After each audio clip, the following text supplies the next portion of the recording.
Hello friends, how are you? Welcome back in Krishna's Academy. Today's topic is anatomy of root.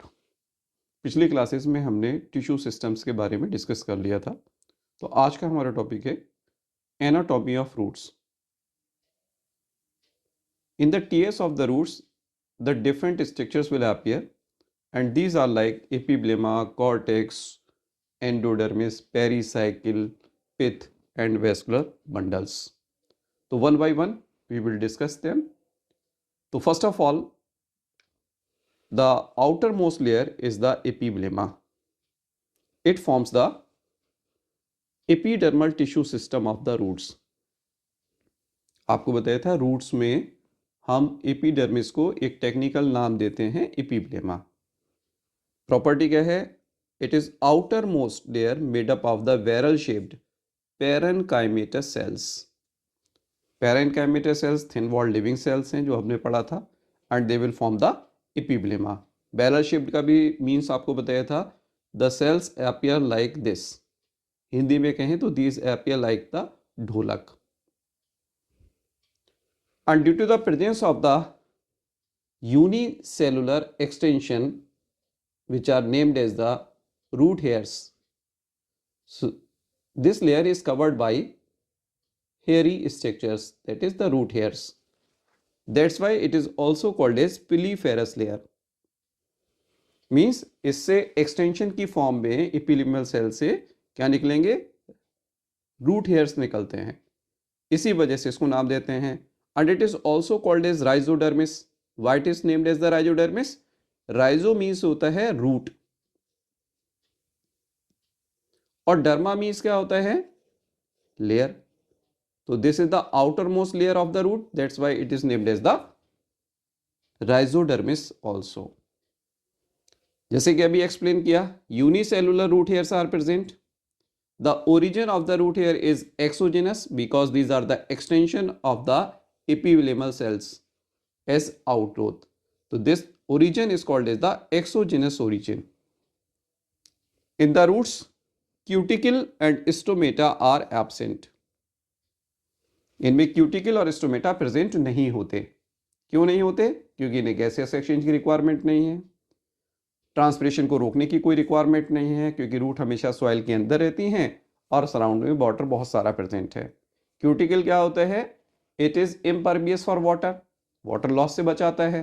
तो इसको तो water absorb करना है, तो अगर ये प्रेजेंट होगा तो कोई फायदा नहीं निकलेगा. ये तो फिर रूट वाटर एब्जॉर्ब कर ही नहीं सकते हैं. तो that's why the cuticle is also absent and there is no need of stomata on their surface. तो this is about the epidermal tissue system of the root. Now second layer which appears in the TS is cortex. It is multi-layered and made up of the parenchymatous cells. अभी diagram में नीचे देखेंगे तो बहुत सारी layers होती हैं. Monocot में और डाइकॉट दोनों के अंदर प्रेजेंट होती हैं, बस थिकनेस का जो है वो डिफरेंस होता है. Now the endodermis. Endodermis is single layered and it is also called as the innermost layer of the cortex.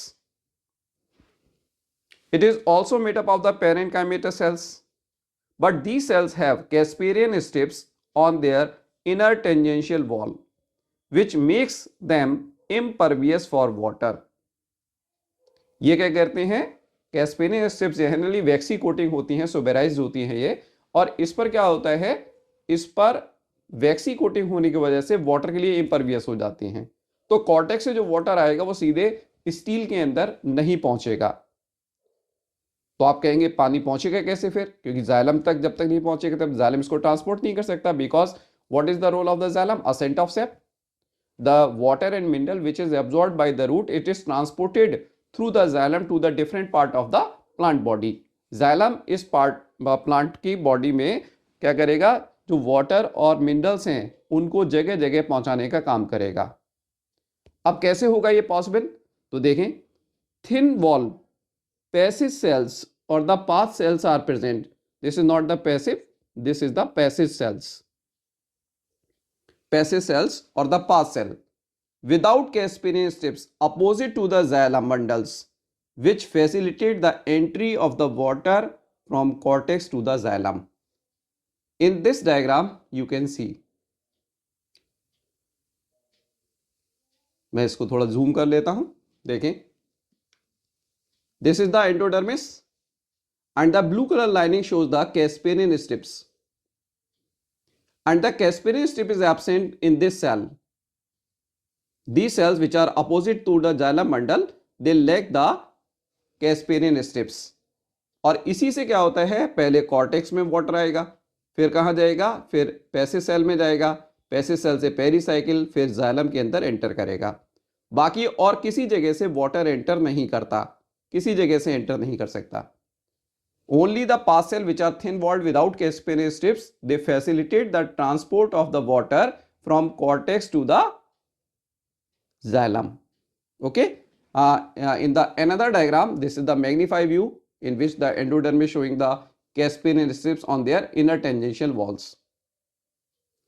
तो नीचे के डायग्राम में केवल ये बताया गया है कि इनर टेंजेंशियल वॉल पर क्या प्रेजेंट है, कैस्पेरियन स्ट्रिप्स प्रेजेंट हैं.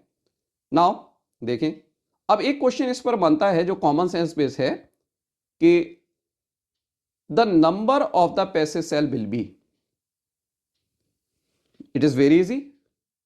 The cell which is present opposite to the xylem bundle act as passive cell.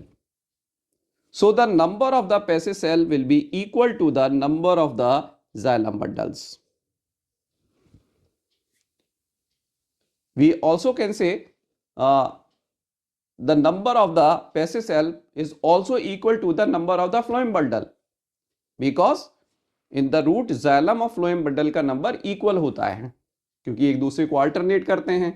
लेकिन क्योंकि रेफरेंस जाइलम का लेते हैं तो इसलिए जाइलम मंडल के रेफरेंस में ही इसको बताया जाता है, इन दोनों का नंबर इक्वल होगा. तो this is about the endodermis. The most important thing, endodermal cells has Casparian strips on their inner tangential wall. ये बहुत इंपॉर्टेंट क्वेश्चंस हैं. Next one, another layer which appear is pericycle. It is single layered, made up of the parenchymatous generally. In some cases changes हो सकते हैं, but it is exceptionally only.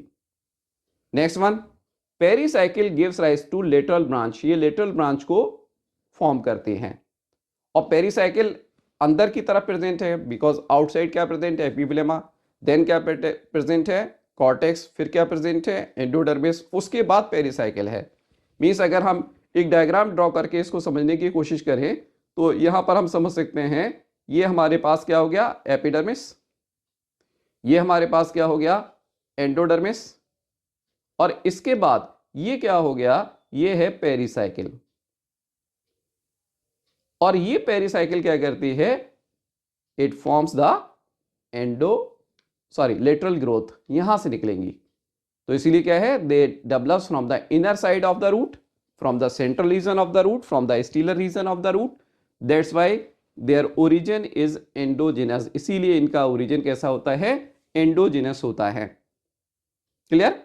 Next one, in dicot root cells of the pericycle give rise the secondary meristem during the secondary growth by the process of the de-differentiation. Okay, de-differentiation.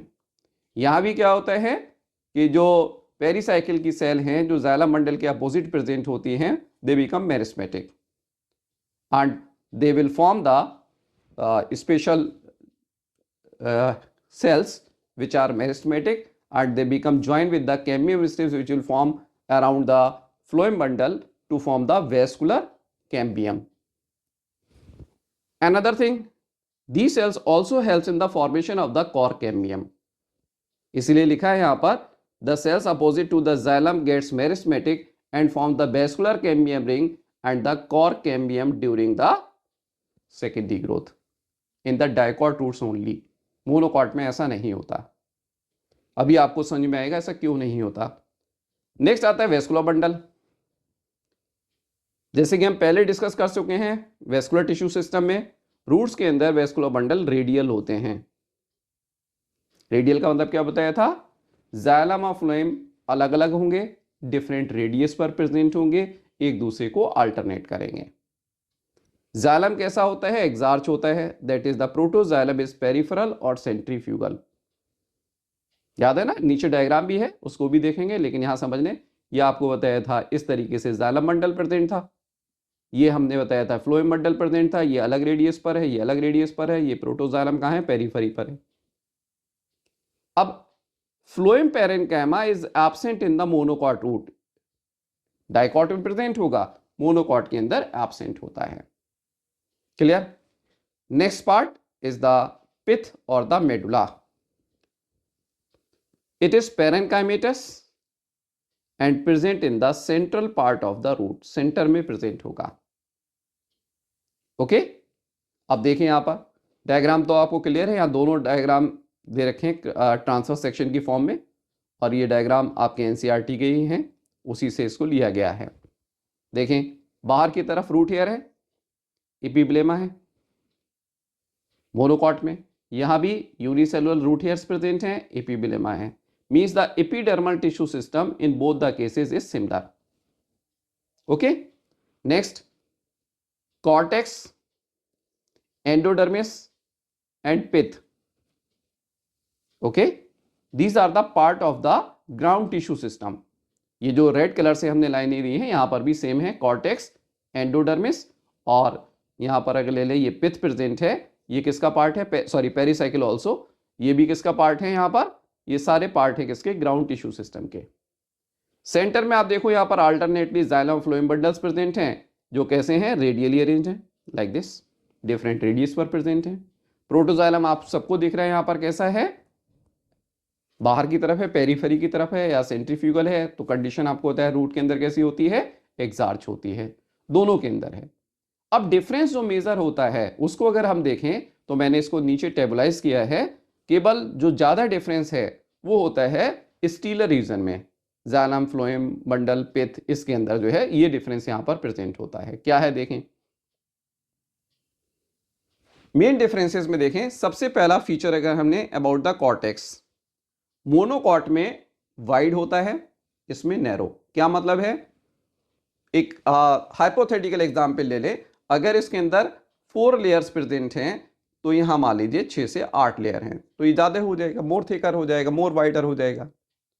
Next देखें, number of the vascular bundle more than 6 in monocot and 2 to 6 in case of the dicot, and we use special terminology for it। हम इसके लिए एक special terminology use करते हैं।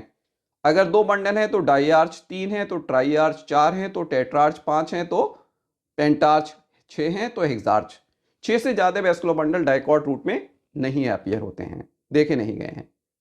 Okay, लेकिन अगर यहां देखें तो मोर देन 6 है तो इसके लिए एक टर्म यूज कर दिया गया, पॉलीआर्च।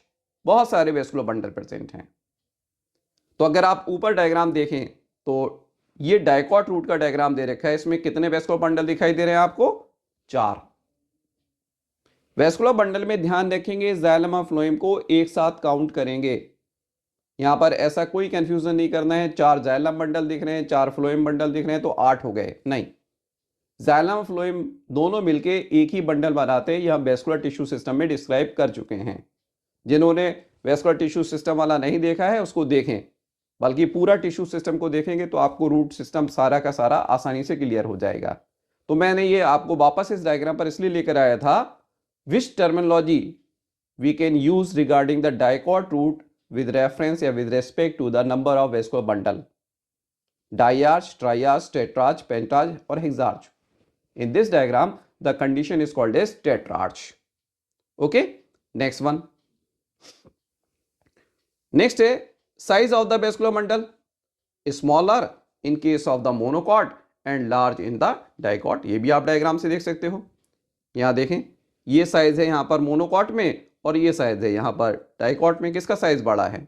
डाइकॉट के अंदर। ओके, अब अगर नंबर ज्यादा है तो साइज छोटा है, ये ध्यान रखेंगे, और नंबर कम है तो साइज बड़ा है। दोनों एक दूसरे के यहां पर एक इनवर्स रिलेशन को शो करते हैं। नेक्स्ट डिफरेंस, कंजेक्टिव टिश्यू, ये एक इंपॉर्टेंट है जो हमने ऊपर डिस्कस नहीं किया, लेकिन ये इंपॉर्टेंट पार्ट है। क्या है देखें, जो फ्लोएम बंडल होता है और जो पिथ है, इसके बीच में यहाँ पर, जैसे ये मैं डायग्राम में शो कर रहा हूँ आपके लिए, फ्लोएम बंडल है यहाँ पर इस तरीके से, जैसे यहाँ ये फ्लोएम बंडल है, इसमें यहाँ पर पित्त के और फ्लोएम बंडल के बीच में एक special layer of tissue present है जिसको हम नाम देते हैं कंजक्टिव टिश्यू, जो दो को कनेक्ट करने का काम करती है। मोनोकॉट के अंदर ये स्क्लेरेनकाइमेटस होती है और डाइकॉट के अंदर ये पैरेनकाइमेटस होती है। नीचे देखें ये लिखा हुआ है यहां पर, sclerenchymatous in case of the monocot and parenchymatous in dicot. अब ध्यान करो, आपसे कहा था कि डाइकॉट में ये कंजक्टिव टिश्यू जो है वो डी डिफरेंशिएट होकर क्या बनाता है, कैम्बियम स्ट्रिप बनाता है, जो वेस्कुलर कैम्बियम रिंग के फॉर्मेशन में हेल्प करती है। लेकिन मोनोकॉट के अंदर सेकेंडरी ग्रोथ नहीं होती। तो एक तो रीजन बहुत सारे हो सकते हैं, लेकिन एक इंपॉर्टेंट रीजन ये होता है कि यहां पर कंजक्टिव टिश्यू जिसको डिफरेंशिएट होकर कैम्बियम स्ट्रिप्स का फॉर्मेशन करना है, ये स्क्लेरेनकाइमेटस है। And as you know the sclerenchyma is a dead tissue. और आपको शुरू में बताया था, जब हमने पढ़ा था प्राइमरी मेरिस्टेम, सेकेंडरी मेरिस्टेम, जब पढ़ा था मेरिस्टेम के बारे में पढ़ रहे थे, तो हमने डिस्कस किया था only those cells which are living incomplete they are able to dedifferentiate to form the secondary meristem. तो यहां स्क्लेरेनकाइमेटस होने की वजह से ये डी डिफरेंशिएट नहीं हो सकते। पित्त देखें, large amount in case of the monocot and small in case of the dicot. इसके लिए एक टेक्निकल टर्म यूज करते हैं, inconspicuous in case of dicot and conspicuous means large in case of the monocot. It will also depend on the size of the vascular bundle. देखें ऊपर diagram में फिर से, यहां वेस्कुलर बंडल छोटे हैं तो ये अमाउंट पूरा का पूरा पित्त को रिप्रेजेंट करता है। यहां size of vascular bundle, xylem bundle ज्यादा है तो ये अमाउंट ऑफ द पित्त को केवल इतना सा पार्ट ये शो करता है। तो मेजर डिफरेंसेस यही होते हैं। नॉर्मल एनाटॉमी पूछेगा तो लेयर पूछ लेगा तो सारी कॉमन लेयर हैं, चाहे डाइकॉट रूट हो या मोनोकॉट रूट हो, इसमें और कोई डिफरेंस नहीं है। सिर्फ थोड़ा सा डिफरेंस किसमें आया था, अमाउंट ऑफ द पित्त में। बाकी सारे के सारे जो करेक्टर हैं, आप देखें 2, 3 एंड 4, ये किसके लिए है, जनरली स्टीलर रीजन से जुड़े हुए पार्ट होते हैं। तो आई थिंक ये आपको क्लियर हो गया होगा पूरी तरीके से। तो जनरली इसमें अगर आप डिफरेंसेस पर ज़्यादा ध्यान देते हैं, इनको याद कर लेते हैं, तो आपके कॉम्पिटिटिव एग्जाम्स में जो क्वेश्चंस आते हैं वो आसानी से हो जाएंगे। और स्कूल लेवल पर भी मोनोकॉट और डाइकॉट रूट का या तो डायग्राम बनाने के लिए आता है और या डिफरेंसेस ज़्यादा पूछे जाते हैं।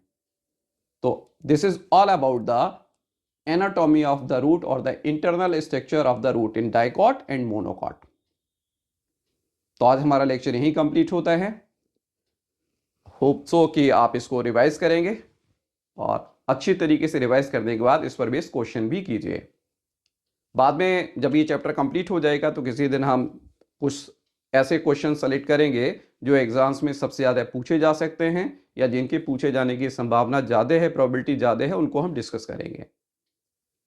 तो आप टॉपिक को यहीं कंप्लीट करते हुए आपसे फिर से वही रिक्वेस्ट है कि इस चैनल को सब्सक्राइब कीजिए, लाइक कीजिए और ज़्यादा से ज़्यादा शेयर कीजिए। जिन लोगों ने सब्सक्राइब नहीं किया इसको सब्सक्राइब कर ले, जिससे कि आने वाली सीरीज आपके लिए अच्छी तरीके से मिल सके, जल्दी मिल सके। थैंक यू, धन्यवाद।